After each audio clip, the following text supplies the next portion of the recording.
Sa punto pong ito, kamustahin naman natin ang aktibidad ng ilang grupo sa bahagi ng Philcoa sa may Quezon City. May report ang ating kasamang si Benji Durango. Benji?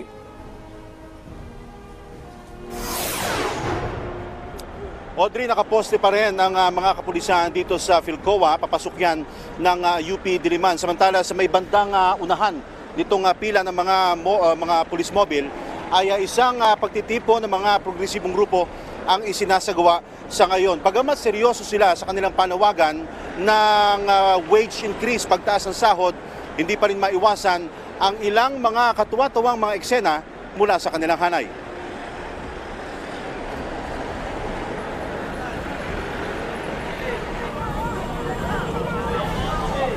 Isa ng TUCP at ng PLP nandito na.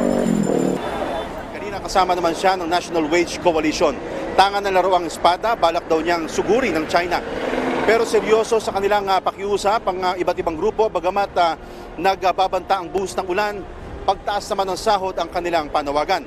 Ang grupong Zelda, all weather. Umulan man o umaraw, ready sila dahil ang kanilang payong ginawa na rin nilang streamer.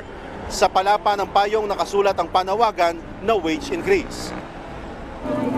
Babaan po yung presyo ng bigas at itaas ang sahod. Katulad po namin kasi maliliit na panininda lang po kami. Dahil payapa naman ang kanilang pagtitipon, maximum tolerance ang pinairal ng kapulisan. Hindi rin sila nakaabala sa trapiko dahil ang traffic, bantay sarado ng MMDA, DPOS at Tesoro. Pero may tuwang-tuwa kapag may mga ganitong pagtitipon. Tulad na lamang ni Aling Jonalyn na tindera ng Carioca at Tatay Jomar na magtataho. Maaga pa lamang ay may benta na sila pero kakaunti raw ang tao ngayon kumpara noong nakaraang taon. Ang agahan, tanghalian at merienda, dito na inaasa ng mga sumama sa rally. Ano ba ito, te? Pangtawid gutom? Matapit.